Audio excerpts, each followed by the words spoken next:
Hey, good morning, traders. This is Blake Morrow, and you're listening to the FACE webinar. A couple of you guys already asked, where's Dale? He actually had an appointment today he had to attend to, so he'll be back tomorrow. It's just one of those. He had reached out yesterday afternoon, and he had asked, like, oh, hey, I got this thing coming up. Can you cover for me tomorrow? And I'm like, oh yeah. And then I totally forgot about it until about 5 minutes ago. So here I am, and here are you. Can you guys hear me okay? Use the chat box to let me. Loud and clear, Blake. Good morning. Okay, Loud and clear. good. All right, everybody can hear me. Okay, good. All right, that's fine. I totally forgot that I was covering for Dale. So here, this is me covering for Dale. It's been a while since I've actually hosted a webinar, if you will.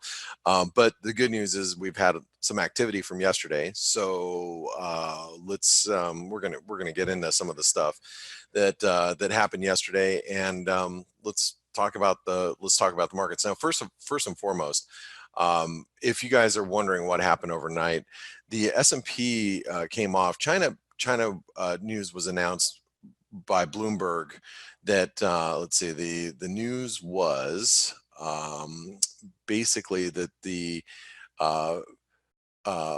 phase one, China is said to doubt long-term trade deal with Trump, and that was an S&P headline, or a Bloomberg headline last night, and that happened around, I guess, midnight my time, so that would have been 3 o'clock in the morning, I guess, Eastern, and that's what took the S&Ps lower. And you saw the S&Ps drop, you saw the Aussie drop as a result, and really the dollar yen got absolutely smoked. And the dollar yen, big failure yesterday. And I'm gonna read you guys something, because Paul Franco ceases to amaze me. And if you guys don't know who Paul is, Paul Franco is on our team, obviously. His handle is SPZ Trader. You can see him right here, Paul Franco. Okay, if you want to follow him on Twitter, that's Paulie. I've known Paulie for years. He's been he's been with us for he's been with us for the last couple of years, but I had him join the Wise Trade team like years ago, and I loved him because he tells you how it is, like it is he doesn't BS around, and he knows his levels so well, and he's always traded for a living, and then that's just how he's made his money. And on top of that, he takes care of one of his family members, which is just really, really cool. Anyway, he does the Asian analysis a lot of times. So the Asian analysis from 2 days ago. So the dollar yen got past resistance at it's 108.88, just above 109. Major resistance, the pivot remains at 109.27. And if you guys saw the high in the dollar yen yesterday, it was 109.28 and a half. I think 109. Let's see that. What's the high price? Right. 109.286. He was off by 1.6 pips. And it's interesting because I was looking at the 200-day moving average and just really focused more on that. He was focused on that, that resistance level pivot, and then it just absolutely imploded yesterday after the Fed. And now here the dollar yen is down here, and you got to be a little careful with the dollar yen, especially if you're shorting down here. The reason why I say that is because we just broke through some support. These markets are very they're well known at current levels and current prices and current time to take out support and reverse, so, or vice versa if you're talking about resistance and reversing. So be a little careful on the short side of the US dollar Japanese yen. And one of the reasons why I mention that is because Bloomberg headlines on China are notoriously bearish. Why is that? I mean, personally, if I had to give you a reason, I think Michael Bloomberg has a real big issue with Donald Trump, and I know it's a big conspiracy theory, but I think that their news stories tend to be a little bit more slanted towards a bearish slant, and they tend to release them when no one's looking, and um, uh, no one's looking, and to get maximum exposure, and that's what happened overnight. So what I'm going to say is just be really careful chasing it down here. Now, the other thing that we have to contend with is it's Halloween. So happy Halloween, everybody. It's Halloween, but it's also the end of the month. And because it's the end of the month, the preliminary reports that I've been reading, I shared one from Citigroup with the our ForexAnalytix chat room today. If you guys are ForexAnalytix subscribers, you can go over here to the chat room and just click on this link right here. It brings up the chat room. I'm already logged in, so I can't do that. But I shared some of the preliminary stuff from Citigroup. They're looking for some dollar selling and cable euro buying predominantly, and I think you're seeing some of that pound buying come through the market already. We do have a bull flag pattern both in the pound and in the euro dollar. Now, I want to mention that I doubt that we're going to get a break out of the US dollar, or in other words, a break out of the euro, breakdown of the US dollar, if that's the way you're trading, because that's the way I'm trading. I'm long euros, but I doubt we're going to get any type of significant move ahead of tomorrow's NFP, even with the end of month buying or selling. The euro, in my opinion, what we're doing here is let me just pull this out a little bit. What I think we're doing here is we're wedging into tomorrow's number. Now, will the euro break out? I think it will. I think the price action is really bullish for the euro, but we have to, in order for that to happen, we have to have a, bad NFP. And if you guys look at ADP numbers this month, I mean, they're still showing, they actually beat expectations.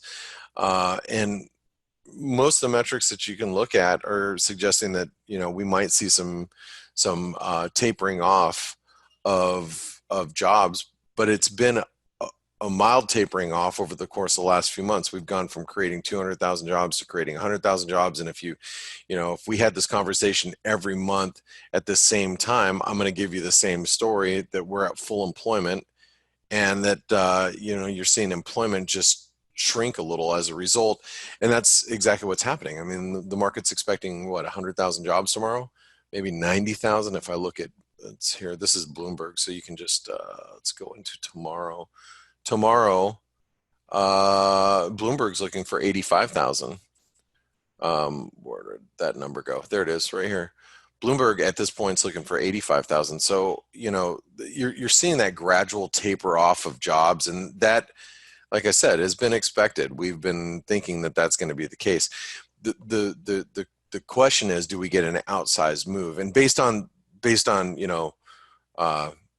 the PMIs and the employment indexes inside of those and the ADP numbers, I wouldn't bet on the fact that we're going to get some outsized number, like we only create 20,000 jobs, or maybe that we lost jobs this month.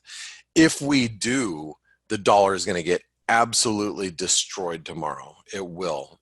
I'm just telling you guys, if there's some sort of, like I said, if we create 20,000 jobs, unemployment rate goes up, or there's a negative job growth next month, or this from last month, which isn't going to be the case. But I'm just saying, if there was, and for some reason I totally misread that, the dollar is going to get destroyed. I don't think that's going to be the case. I think the dollar, we're probably going to be, we're going to create 100,000 jobs, or, create 80,000 jobs, somewhere within, a tight band of expectations. And whether we get a dollar move after that is to be seen. It's kind of like yesterday. Everybody expected a hawkish cut from the Fed.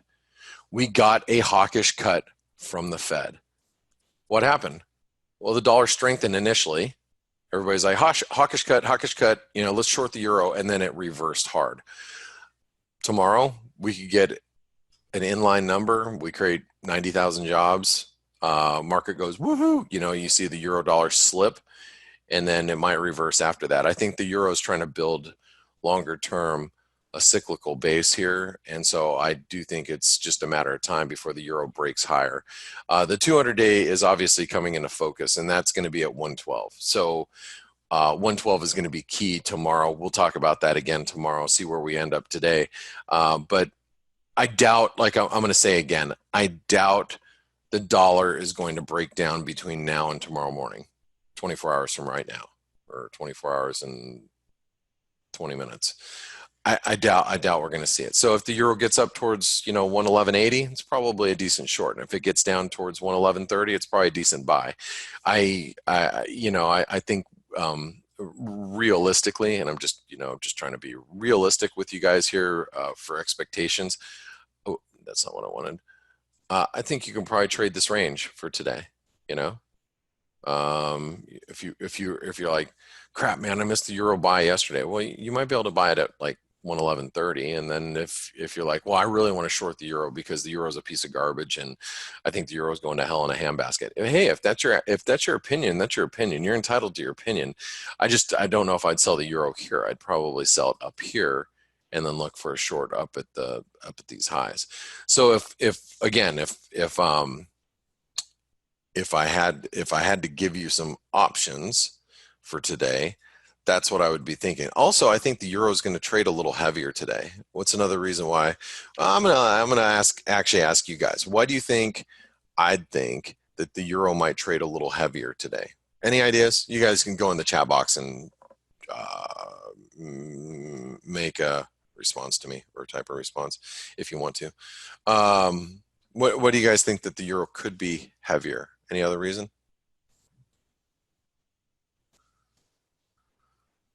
Forex Gal says because of Christine Lagarde. that's always a good reason, right? Options expiration, Joe said option. Well, you know, that wasn't what I was thinking, but you know, we have most of the options are expiring at 111.50. Hold on. Let me see here. No. Where my is that today? No. Option where options traders? No. Where the hell did my I had all the options expirations. Crap. Here, I'll do this here just so you guys can see it. I took a picture and gave it to the traders in our chat room. Let me just find it for you. Okay, here it is. So we have some options. We have a lot expiring around the 111.50, 112, a billion there. This is for today. You know, 538 million down at 111. I doubt the market's going to try to reach for those. 111.50, 112 seems logical.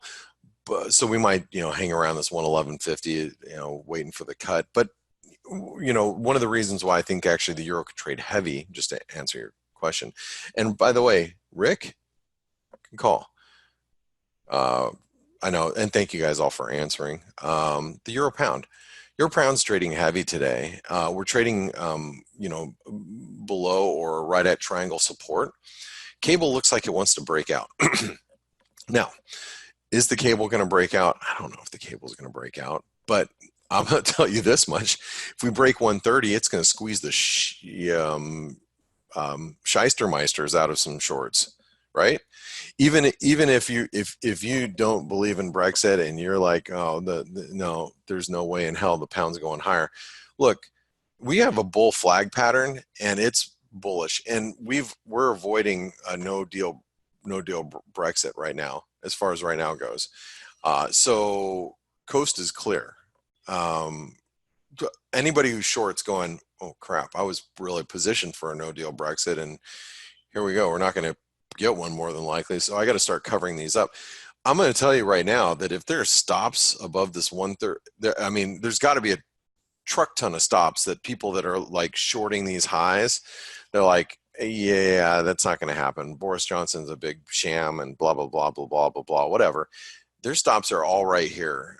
We get above 130 and it's going to trade aggressively higher. I would assume that, and I'm talking a day that we don't have anything going on.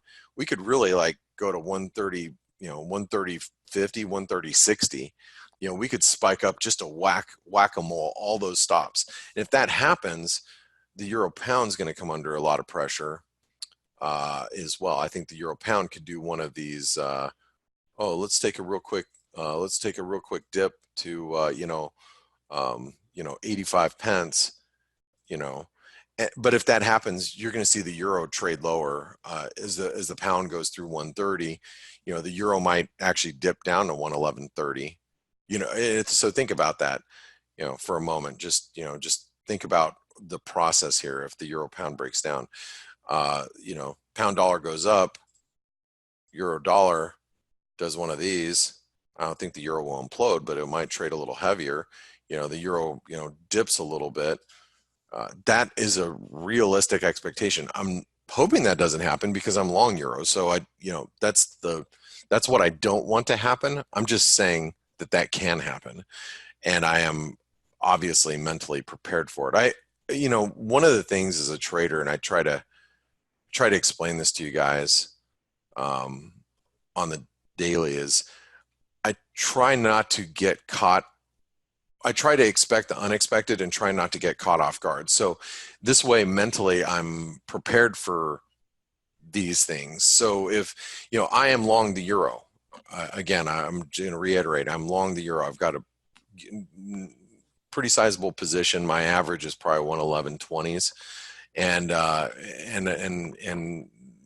in the euro and I'm expecting for the euro to run to 113.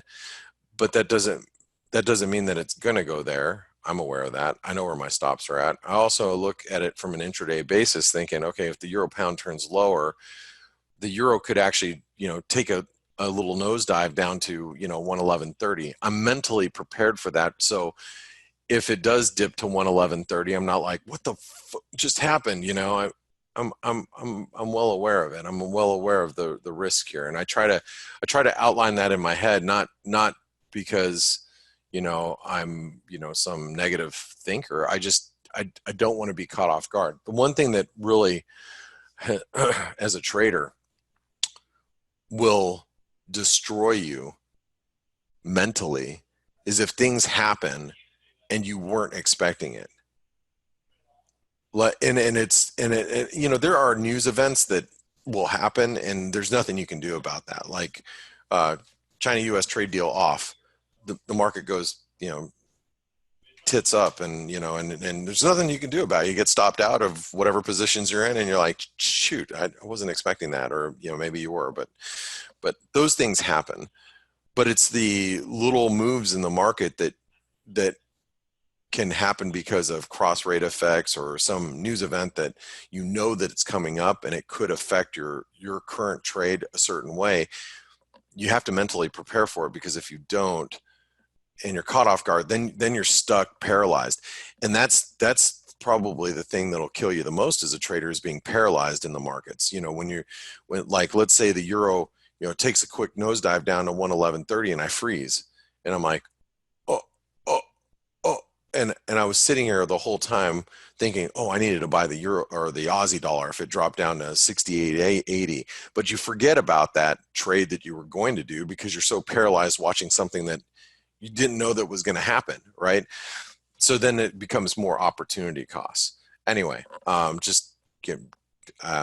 could go on a rant for ages about that kind of stuff. But let's talk about a few other things. So, and then I'm going to bring in Stelios and Steve here in a second. So we got the cable. It's making its way up towards 130. You cannot rule out the idea that the euro could, or the pound can break above 130, because it could grind higher. One of the comments one of our traders in the chat room yesterday was like, Blake, I don't know if we're going to get a blow off top in the market. I'm like, it's like we just continue to grind, and and I'm like, well, the blow off tops in the market usually come from grinding. the market, you think about this process for a little bit. I'm gonna move this over like this, and then I'm gonna draw for you. So let me grab a pen, annotate. What happens? Let me grab a pen, mouse, spotlight, eraser, stamp, draw. Oh, here we go. So to get a blow off top in the market or a capitulation, you get this like grinding cessation, right? And then eventually everybody goes, forget it, I can't stay short anymore. They start buying. Then the next person goes, I can't be short, we're spiking up. And then they cover. And then everybody's like, oh my God, my stops are getting triggered. Oh my God. And then, and then that's what happens, right? It starts off with a grind, and then that's what happens, right? So the reason why I explain that, and it goes the other direction too. The reason why I'm talking about this is because I was talking about like possible blow off top in the market, and I'm just hopeful that happens. We're just continuing to grind higher in the S&P. You might go, oh, we're down today. Well, are we really? I mean, this is all noise. This is all China trade noise. This is grinding higher. That's grinding. I'm hoping that we get one of those boom, boom, one of these, okay, in the stock market. And that would obviously do wonders for us as far as volatility goes. But I was trying to explain the process of why you get grinding cessations into these capitulation moves, short as well. And that's why you take a move like the pound. You think about everybody right now that's short the cable. That's like, oh, they shorted the 130 initially. Look how shallow the pullback has been. It's been 38% pullback. That's of a 38% retracement of that move. Oops, it's a 20 or of this move. Not even 24% retracement of that move. And a 24% retracement of that move, which is shallow as all get out. So if you're short, you're thinking, well, first of all, you're sweating. Second of all, you might actually be peeing your pants. Third of all, you might have shite in your pants. And now you're thinking, oh my God, I'm going to get stopped out, because that's the mentality that goes through somebody's mind when the pullbacks are so shallow and you're short. You get, run over like a freight train. So that's why I guess I just want to talk that these spikes can be very realistic, that we might see in the cable, because we're just grinding higher. We're just grinding. Think about if you're short, you're watching every tick, sweat's beating off your forehead as it ticks higher. If you're short from here, you're just like, oh my God, I'm going to get run over. Yeah, you probably are. Okay. Anyway. All right. Aussie, damn it, man, that's a hell of a bounce in the Aussie. That just boop. Okay. Look at the Kiwi, stout. What the hell happened there? Did I miss that? What happened? They like raise rates while I wasn't looking, while I was just yammering about. Dollar Canadian, should talk a little bit about that too. Yesterday, everybody was all excited about the Bank of Canada dovishness. Yeah, that's all, fine and dandy. I got that. Takis from Athens, he nailed this thing at like 132 yesterday, 132 and change. I saw him do it, and I was like, I need to short that, but that was too focused on the euro dollar. So there we go with opportunity cost. We tagged the underside of that triangle. Look, if stocks continue to grind higher, this thing's just going to move lower. I'm surprised that the dollar Canadian didn't go higher than it was. I had an order to sell dollar Canadian at 132 overnight. I already canceled it, but I wanted to sell some if we came back up towards the big figure, because I was hoping just to trade the underside of this triangle again. But I'm surprised that it hadn't even bounced with the risk off that we saw overnight. If this market grinds to new highs, the dollar Canadian is probably going to trade back here to the 131 level. It's plain and simple. Dollar Mexican peso, big failure at 1920 yesterday. And we had a gravestone doji yesterday. So I would not want to be long this. I know you're like, well, it's up right now. Yeah, but I don't know, by the end of the day, we probably won't be. That's a really negative daily candle. And I'm not trading it. I'm just saying. I guess, dollar yen, I don't know what to do with it here. Although that it looks like we're still building this inverted head and shoulder pattern. That thing could build for another, week.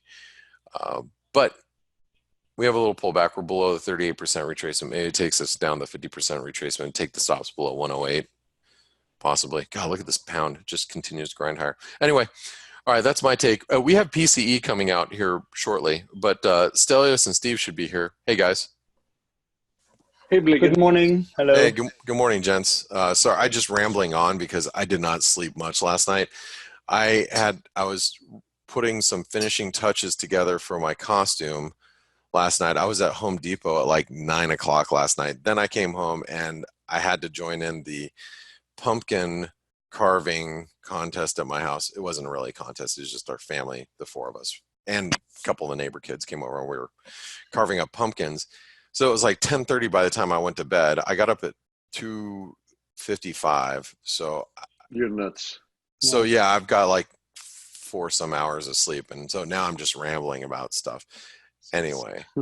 So what's the costume? Cinderella. Yeah, that's going to be nice. I am. Yes. I cannot wait to be Cinderella tonight. That's it. Actually, what I'm so excited about doing is eating a bunch of candy. That's the best part about Halloween is I steal all my kids' Almond Joys because they don't like them and I take them. So, and I know you guys don't know what an Almond Joy is, but do you? I know what an almond is, but I have no idea what an almond It's like is. this chocolate it's coconut filled and it's got an almond in it, and it's like one almond it's surrounded by like this sweet coconut filling, and then it's got chocolate around the outside. And you either love it or you hate it. It's like black licorice, you either love it or hate it. And I love Almond Joys. Kids hate it. This is great for me for Halloween. I get all the Almond Joys. I probably get like 10 little miniature candy bars by the end of Halloween. It's great. Put on about 3 pounds and call it a day. So, hey, we have PCE coming out here in like less than 2 minutes, so we should probably monitor that. Steve, it's nice to have you back. It's nice to be back in your company. Let me see here. Let me open the data flash. There it is. And actually, let me move that out of the way. I'm sitting in my euro and I'm not getting out. So, and I doubt if inflation data comes in a little weaker, obviously that could. Yeah, that could hurt it somewhat. The Fed's been worried about, PCE and just inflation data in general. So yeah, the Fed has been moving. It's their favorite metric, remember? Yes. And it's they always like to spice it up since they've been for more than a decade they've been moving the goalpost with inflation, and trust me, when they manage to get that target, they're going to have to set another one. So but let's see we'll see what comes out here. Now, for those of you that don't know, Data Flash, this comes with, even if you have the ForexAnalytix Lite version, the $19 a month version, you still get the Data Flash included with your subscription, but it's an addition that Steve brought to the table. It was a really, really welcome addition. But this is Bloomberg. If you guys want to know how I get my data, it's right here.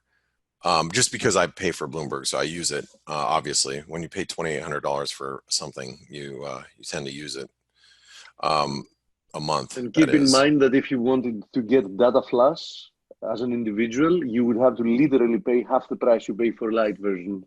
Yeah, so just to get that. Yeah, so it's great. You guys, you'll see how fast this is, and this is Bloomberg. So data's coming out, and here we go.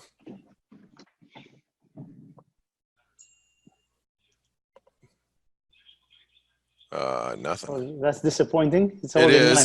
Yeah, personally, Canadian revised higher. Canadian GDP is actually 0.1 worse, but that's really. Oh, and that's there goes the U.S. dollar Canadian back up towards 132 maybe, but really no movement here in FX. That sucks. Yeah, we're gonna have to wait till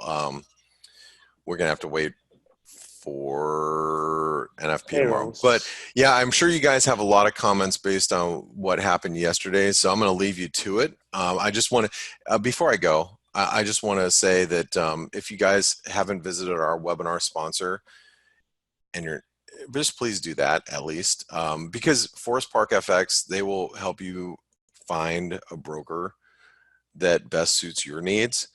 They're very much in line with you because they just want you to succeed. The more you succeed, the better off they do. And finding a good broker for you is what they do professionally. And they'll help you with a reimbursement program so you might be able to get ForexAnalytix for free based on your trading. And if you're in the US and not anywhere else, and you can't get involved in the reimbursement program, you can get in a cashback rebate program, which if you're trading, you might as well. Since Steve gets ForexAnalytix for free, I do get the rebates, yes. He gets the rebates. I don't because and I get to cry for the many years that I had been trading without getting rebates. That you didn't do it. Yeah. So and I'm not, because I trade with an institutional platform, so it just doesn't. I don't qualify. But I tell you what, if I was trading on a retail platform and I wanted to get rebates, I didn't get rebates, I'd be crying too. So anyway, talk to Forest Park FX. Do yourself a favor, and I'm going to turn it over to you guys. Have a great one, everybody. Thank See you you tomorrow. Bye, mate. Okay, For NFP. All right, bye.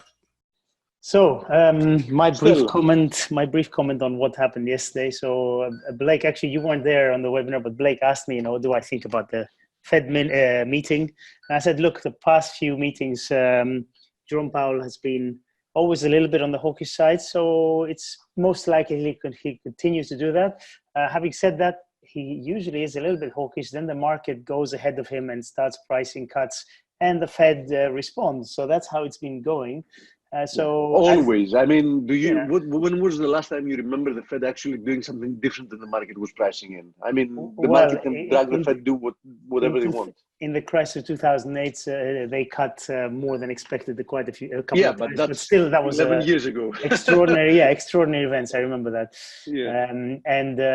So that's what I said would happen. We got a slightly more hawkish Powell. He basically indicates that this is done in terms of cuts.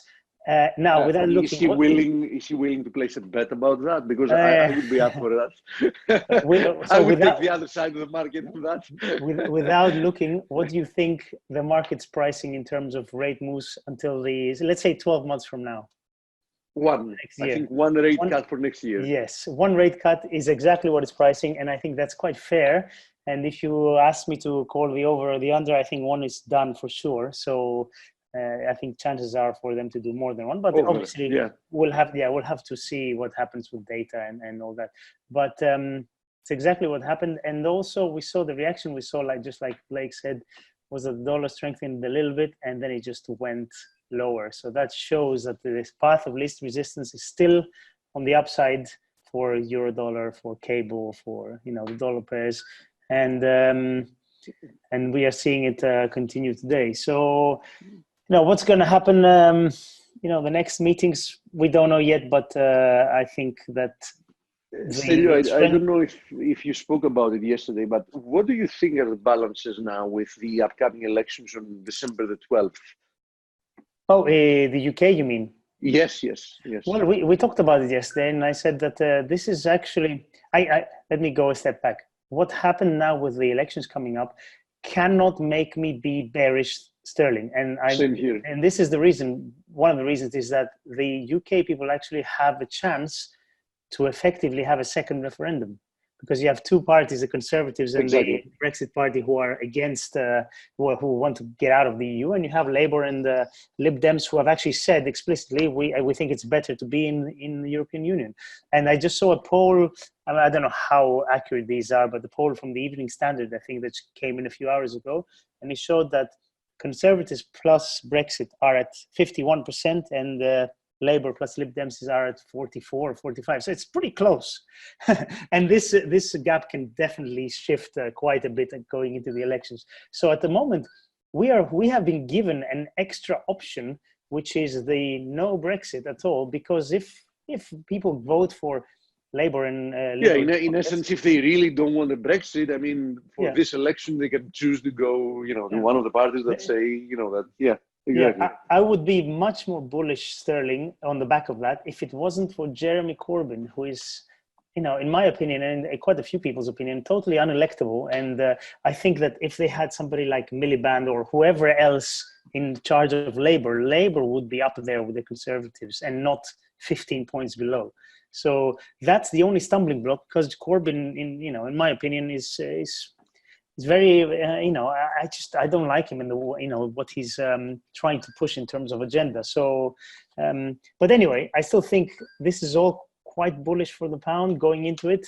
The no deal Brexit scenario is slowly going away. It's not obviously not a 0% event. Of course, it's got some possibility, but it's lower. So I don't see why we can't just grind higher into the elections in terms of sterling.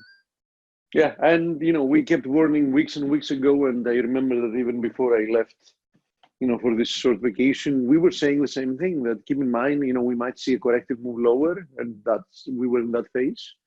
Yes. But 128 might produce support, and if 128 doesn't do the trick, worst case scenario, we might come back, retest that broken wedge at 126, 126.50, and then shoot higher from there. And the fact that 128, which was the first area of support, proved to be sufficient.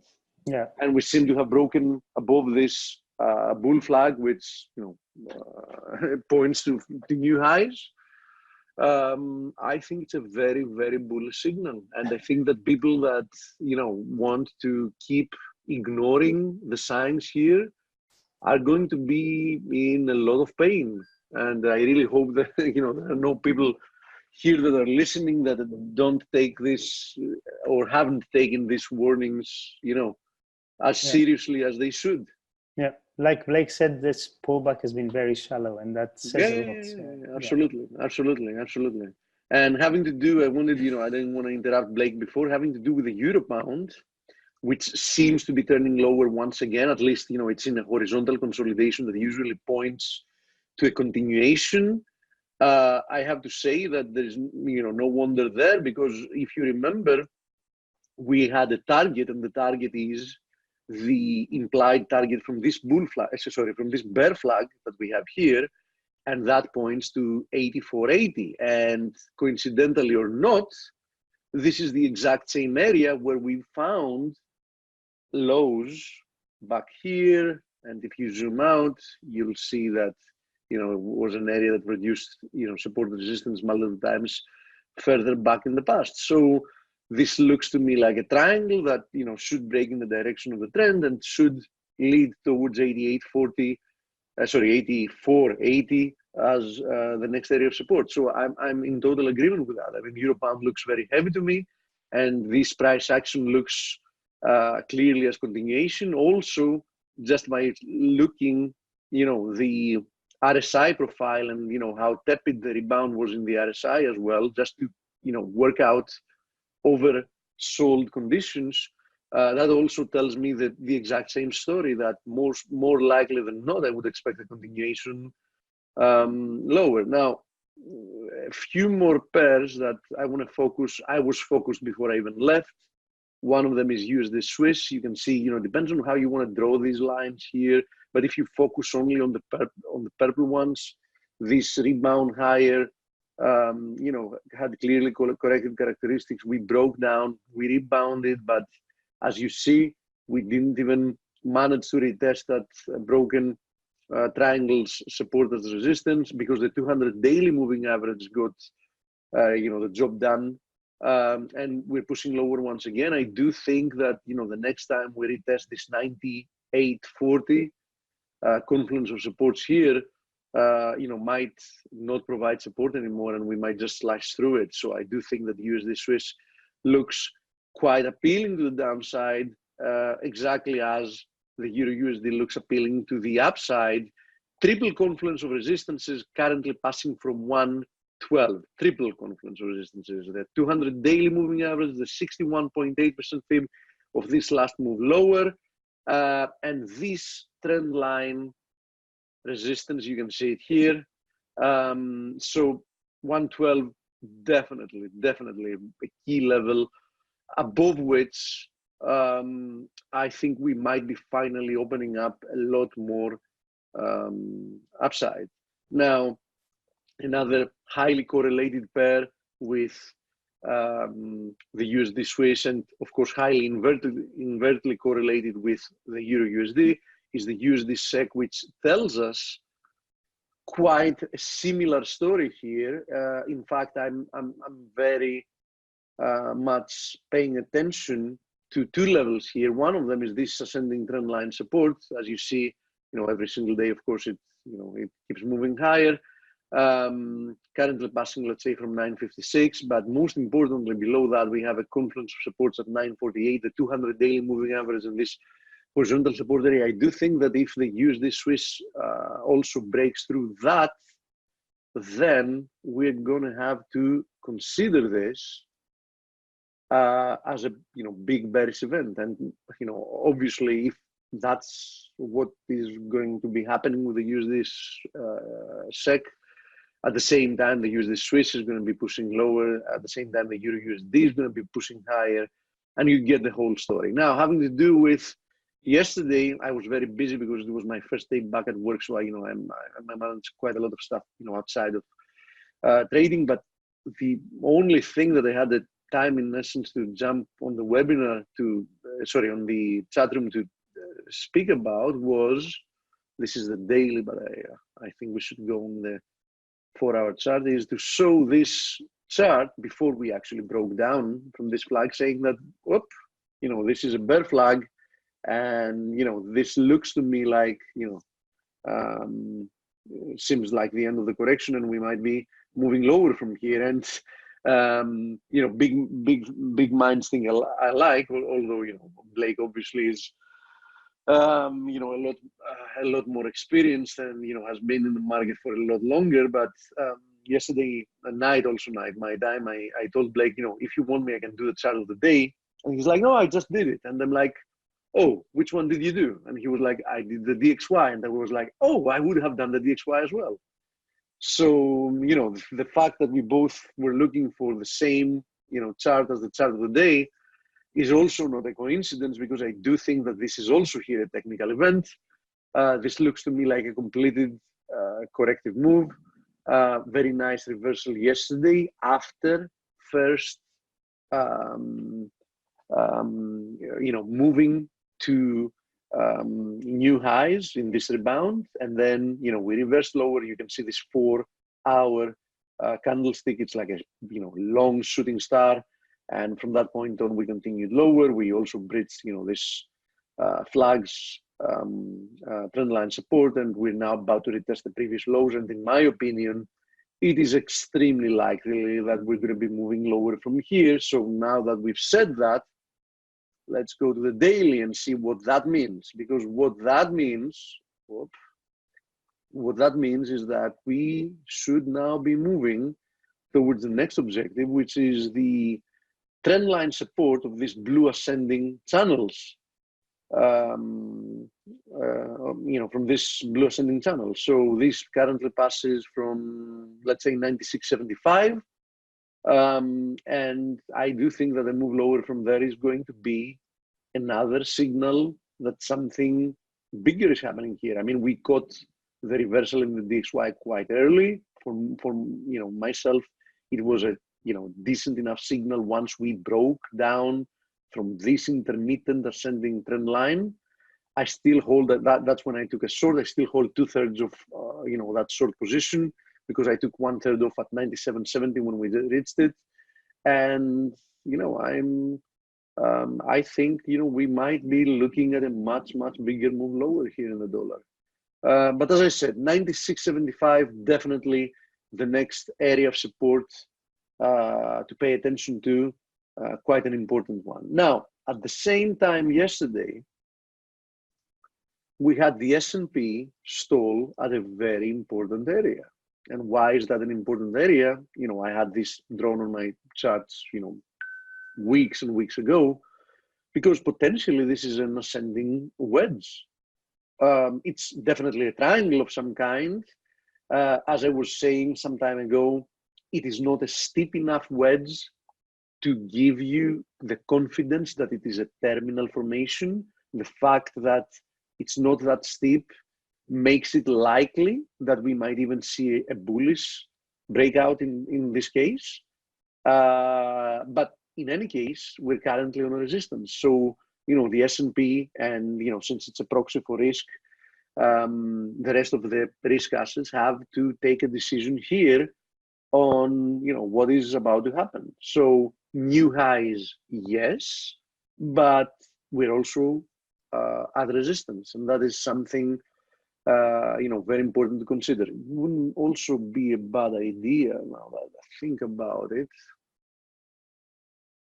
to fib extend this latest, there we go, in case we move higher, to fib extend the latest corrective move lower to see, to look for potential targets. The 161.8% fib comes at 3,125. So in a case of a bullish breakout, probably that would be the first significant area would be looking for resistance. Okay. Now, let me go through the questions. Oh, I didn't cover the WTI, but I'm going to do so, and I would do so anyhow, because WTI is also at a very important juncture. I'm going to show you what the case is. Another question about Dale. Dale is absolutely fine. He just had something he needed to attend, and of course, since we're quite a big team, there was absolutely no problem for him to take a day off. So he's going to be back with us tomorrow. He's 100% healthy and good. Let's start from the WTI and then move to metals, because we also have question about the metals. So let's start from the WTI. So WTI, moment of truth here, right? I mean, so far, you can make a very good case that this rebound higher was purely corrective. And as you see, I haven't changed anything in my drawings. Last time I drew something up here was that if we break above this 54.65 area, we might extend higher towards that confluence, because as you see, this is a triple confluence. We got rejected from almost reaching a triple confluence of resistances, 50% fib, this ascending channels resistance, and the 200 daily moving average was also in the area. And now we are retesting these channels support. So it's, in my opinion, it's quite easy to say that this is a significant area, and if we do break lower from here, we should be headed back to 50.5, 51, where we found multiple times so far support. Okay. So that's what I think about crude. So basically, if you really like crude to the upside, this is where you buy it, and you place quite a tight stop loss. But if we do get a daily close below this channel, I would be very careful if I was you, because I think we're going to be on our way to 50.5. Now, also significant area here for gold, and you can see why, because gold is threatening once again. It did that last week. I was still here before I left. We had like a bullish day up to a point. It was looking like gold would break out from this pennant, but then we gave back all the gains by the end of the day. We closed unchanged and within this pennant. Now we're seeing another attempt to break out from this pennant, and if we do close on the daily above it, I think that's a rather decent sign that another leg lower might have begun in that case. Now, silver, oppositely from what we saw here in gold, had already made a decisive move above the equivalent pennant. So in essence, silver didn't actually produce like a few days ago like a false breakout, and now it's attempting again. It has broken higher. It's still trading higher. We haven't just seen yet the acceleration phase to the upside. But I have to tell you that I'm absolutely very positive, very bullish, both the metals. And of course, you have no reason not to be bullish another metal here, which is palladium. I mean, we talked early on about palladium, and that this is a textbook cup and handle formation. Cup and handle formations are continuation patterns, and technical patterns are not voodoo, are not magic, are not some type of unexplained phenomena. It's simply a depiction of what happens with demand and supply. So the fact, for example, that the cup and handle formation has this form is not by accident, because what happens in a cup and handle formation, and that is why it's considered a continuation pattern, is that you find a high when you have an established trend, check, in both of those. I mean, we had an established trend, we found a high. Then you see a move lower, check. Then you get a very nice recovery and you retest the previous high, check. Then the bears have another attempt to push price lower, check.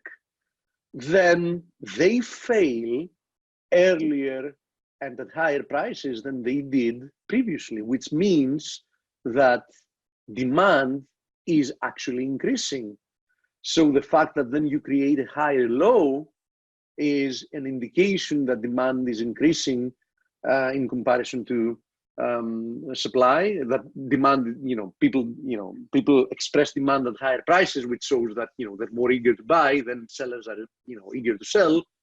And then you go back to the previous two highs, and when you manage to actually break above it, then people that were bearish completely give up, and you have a very healthy continuation of the trend. And that's exactly what we got here. Now, since the very beginning, I said that if we do break out from here, we have two targets to watch. One of them is the 161.8% fib extension from this corrective move lower, which, as you see, both yesterday and today, we almost targeted. I mean, we stopped like, I don't know, like $3 away from it, which, $3 at 1,826 is like nothing, percentage-wise.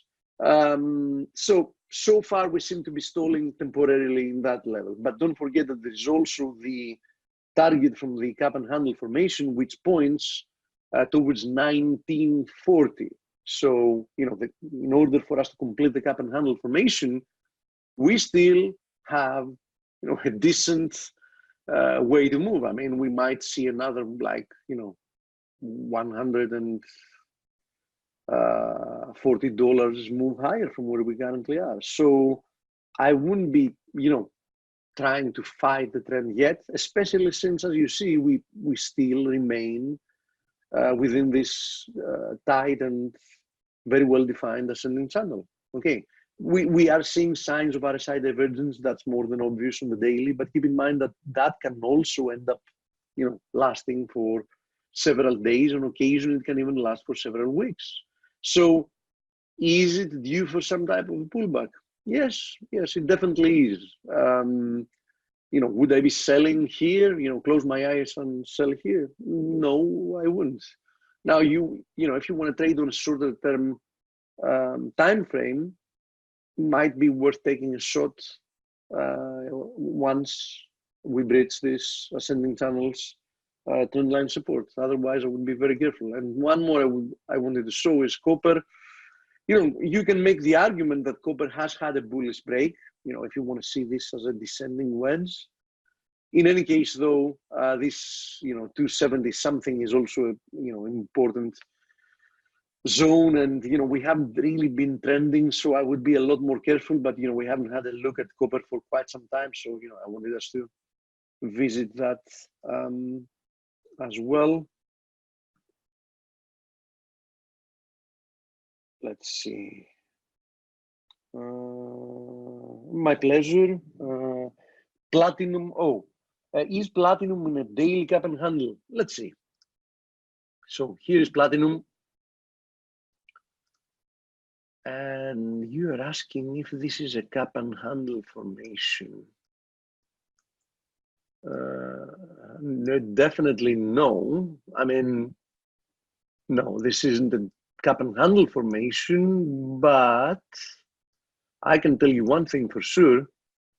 You don't need cup and handle formation to have a bullish trigger, because things with platinum are quite simple here. We have this trend line that dates back to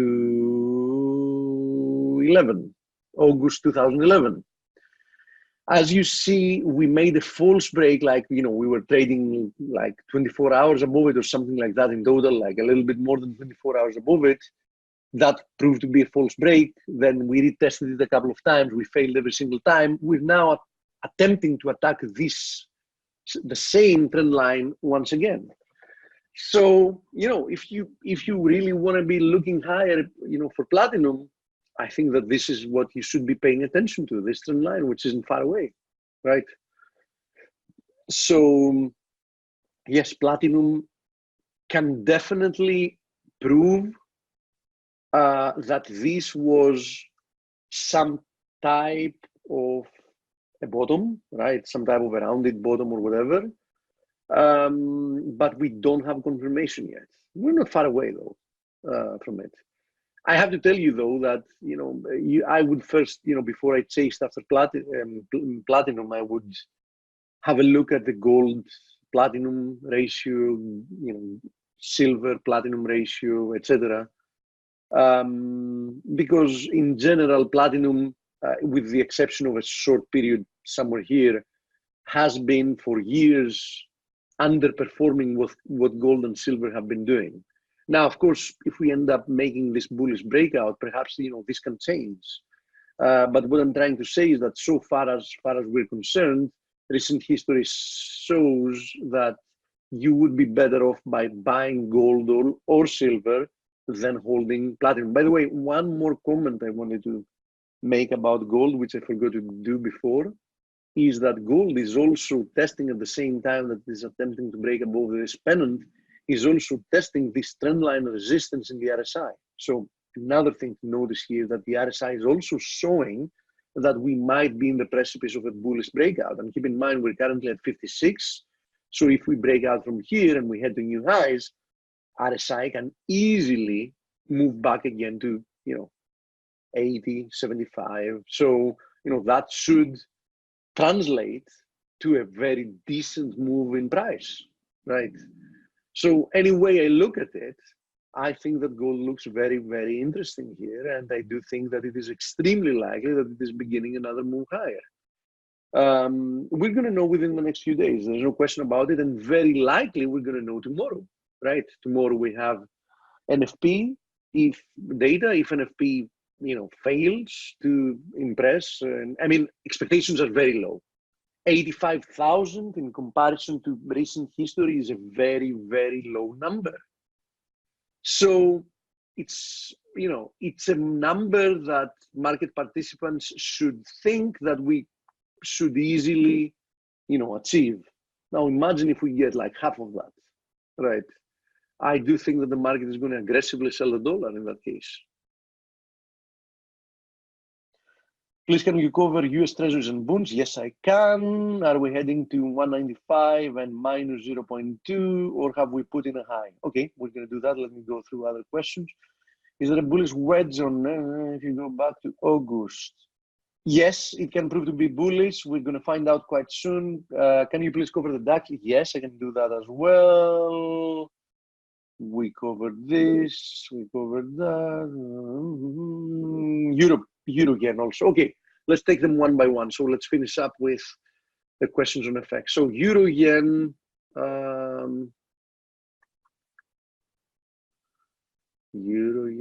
there it is. So what would trouble me here in Euro yen is the fact that we keep stumbling on this channel's trend line resistance. So, you know, that would make me very careful, because this can prove to be a corrective move higher, which, you know, ends and then boom, we move lower. That's one scenario. Now, another scenario is that, you know, we continue higher and we actually accelerate. Now, the important level for me, you know, in order for me to actually start thinking that there is a lot more upside here for the euro yen, is 123. So if we do see a breakout from 123, I do think that euro yen is going to be, you know, moving a lot higher. Now, having to do with support, 120 is important support. Previous high here, as you see, previous low there, previous high there, and it's also a round number, so a psychological number. So bottom line above 120, it makes sense if you want to, you know, maintain a bullish bias. It does make sense. Above 123, I would definitely start looking, you know, for much higher levels.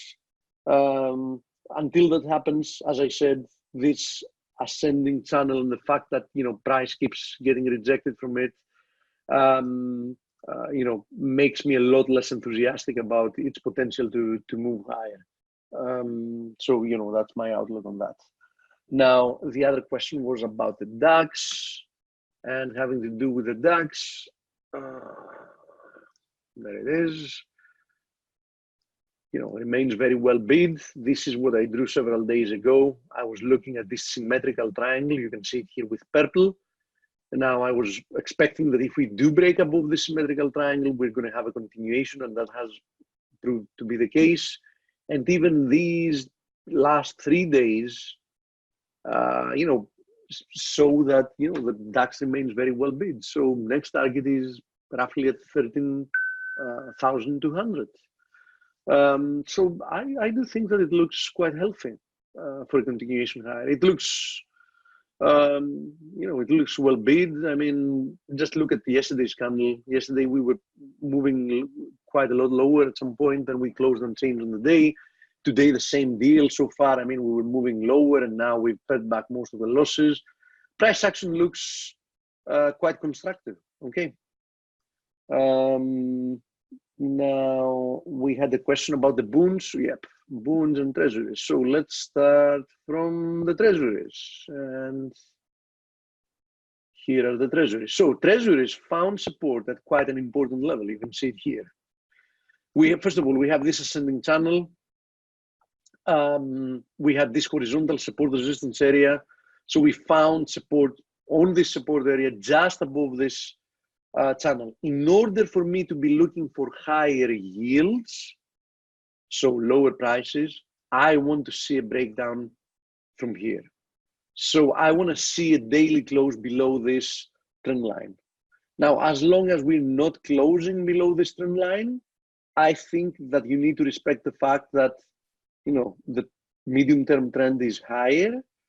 Of course, it is easy to acknowledge here that momentum has waned. I mean, we've literally stalled and, you know, are oscillating in this larger range. But, you know, we still have a series of higher lows that date back to October, last October. So it's a 1 year uptrend so far with a series of higher lows. So, you know, you want to see higher yields here, you know, wait for a breakdown here. And here is the yield chart as well. You know, as you see, this type of price action, this rebound higher, doesn't look impulsive in any way. Okay, so I wouldn't be surprised to see lower yields from here, as long as the trend line in the bond price is actually holding. And now, having to do with the bonds, you know, there is a very bearish case scenario here, in the, you know, very bearish. I mean, yeah, we can move quite a lot lower. And this is if this ugly head and shoulders formation is the real deal. Now, you know, it's not a beautiful one, there's no question about it, but it's still a head and shoulders formation. So the neckline, as you see, is inclined, currently passing from like 170 to 65. We seem to be consolidating. So, you know, I want to see what happens from there. But we remain, you know, in this let's say that it's a corrective move lower. It's likely a corrective move lower because, you know, don't forget the big picture. The big picture is that this is what we got after breaking higher from a multi-year corrective pattern. I kept saying, you know, week in, week out, that this was a corrective pattern in the bunds. And, you know, we now, in retrospect, know that this was exactly the case here, right? And we can still move lower and complete this head and shoulders formation pattern and still remain in a larger uptrend. Now, the fact that you see this divergence between the move that we've seen in the bunds and the one we've seen in the treasuries also explains why the Euro USD has been decently bid lately. And as you understand, if the bunds want to really continue and complete this head and shoulders formation, of course, it depends on what the treasuries are going to do, but it is very likely that the bunds will, you know, continue underperforming the treasuries. So bund yields will, you know, will be moving higher, perhaps, you know, at a faster pace, in which case we should still see the Euro USD perform quite nicely.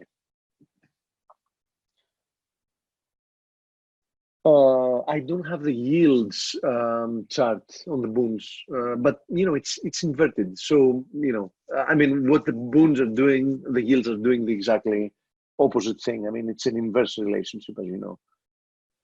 So, you know, either examining one or the other, it's the same deal. You know, you just have to flip one, you know, upside down, and in essence, you get, you know, a very, very accurate depiction of the yield curve, more or less. Let me see if I missed any questions, and if I didn't, then we're gonna call it a day and be back here tomorrow.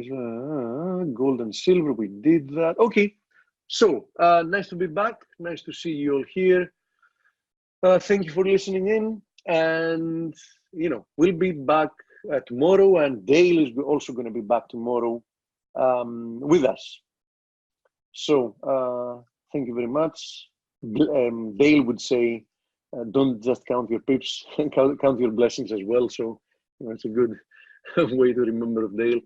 So see you all tomorrow.